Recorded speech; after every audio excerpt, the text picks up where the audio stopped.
Hello friends, வணக்கம். I am Prathyush Sethu. இது வரைக்கும் பிரத்யூஷ் சேது சேனல் சப்ஸ்கிரைப் பண்ணலைன்னா தயவுசெய்து சப்ஸ்கிரைப் பண்ணுங்கள். இந்த வீடியோ பாருங்கள், பிடிச்சிருந்ததுன்னா லைக் பண்ணுங்கள், நண்பர்களுக்கும் உறவினருக்கும் ஷேர் பண்ணுங்கள். அதாவது காங்கிரஸில் இப்போ என்ன சொல்கிறாங்கன்னா, நாங்கள் முன்னாடி மாதிரி இருக்க மாட்டோம், ஆட்சியில் பங்கு கேட்போம். அதோடு மட்டும் இல்லை, 5 தொகுதி 6 தொகுதியோடு விடமாட்டோம், அதிகமான தொகுதிகளை நாங்கள் கேட்போம் அப்படின்னு சொல்லிட்டு காங்கிரஸ் திமுக கிட்ட கேள்வி கேட்குது. இதை திமுக ஒரு நாளும் என்ன செய்யாது, ரசிக்காதுங்கிறது தெரிஞ்ச விஷயந்தான். அதனால் அமைச்சர் பெரியசாமி என்ன சொல்லியிருக்கிறாரு, காங்கிரஸ் ஆட்சியில் பங்கு அல்லது அதிக தொகுதி கேட்குறாங்க, அது அவங்களுடைய உரிமை. அதை நாம் குறை சொல்லக்கூடாது.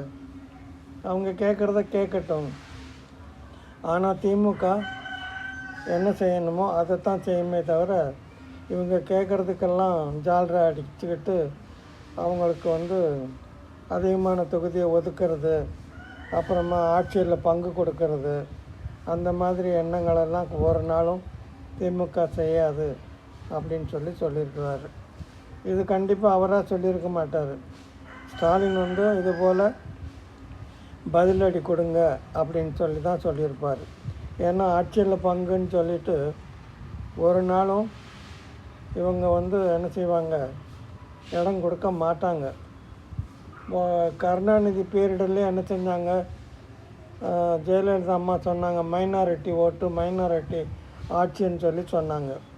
அந்த அளவுக்கு மைனாரிட்டி ஓட்டு வாங்கும்போது கூட தனியாகத்தான் ஆட்சி செலுத்துகிறாங்களே தவிர, காங்கிரஸ் அவங்க ஒரு நாளும் கூட்டணி சேர்க்க மாட்டாங்க. அதுதான் விஷயம். அதனால் ஆனால் அதே சமயத்தில் என்ன சொல்லியிருக்காரு, பொங்கலுக்கு நாங்கள் எல்லாருக்கும் 3000 ரூபா கொடுத்துருக்குறோம், அதனால் கண்டிப்பாக நாங்கள் ஆட்சி அமைப்போம் அப்படின்னு கனவு கண்டுக்கிட்டு இருக்கிறாரு. இவர் ஓட்டுக்கு 5000 ரூபா கொடுத்தாலும் சரி, திமுக இந்த தடவை ஆட்சி கட்டில் அமர்றதுக்கான வாய்ப்பு 1% கூட கிடையாது. அதுதான் நிஜம். அதை விட்டு போட்டு தேவையில்லாமல் இந்த ஆச்சு அந்த ஆச்சு, இந்த வரப்போகிறோம், இந்த வந்துட்டோம், இன்னும் 5 வருஷம் நாங்கள் தான் ஆட்சி அப்படின்னு பீலாக விட்டுக்கிட்டு இருந்தோம்னா இவங்க கண்ணாடி முன்னாடி நின்று பேசிக்க வேண்டியதான். இவங்க ஒரு நாளும் வரப்போகிறதில்ல. அந்த அளவுக்கு ஆட்சியை அவ்வளோ கேவலமாக நடத்தியிருக்காங்க. 10 வருஷம் ஆட்சியில் இல்லாமல் இருந்த போது கூட நல்ல ஆட்சி கொடுப்போங்கிற எண்ணம் இவங்களுக்கு ஒரு நாளும் வரல. அதனால் பழைய குருடி கதவை திரடின்னு தேவையில்லாத ஆட்சி, ஒரு ஊழல்,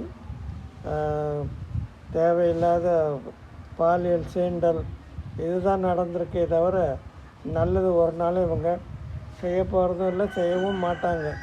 அதனால் இது திமுக ஆட்சியில் அமர போகுதுங்கிறது பகல் கனவு தான். அதனால் கண்டிப்பாக நீங்கள் சந்தோஷமாக இருங்க. இந்த திமுக ஆட்சி கட்டில் ஏறவே ஏறாது இந்த தடவை, குறித்து வச்சுக்கோங்க. இந்த வீடியோ பிடிச்சிருந்தால் லைக் பண்ணுங்கள், நண்பர்களுக்கும் உறவினருக்கும் ஷேர் பண்ணுங்கள். மீண்டும் வேறொரு வீடியோவில் சந்திக்கலாம். நன்றி, வணக்கம்.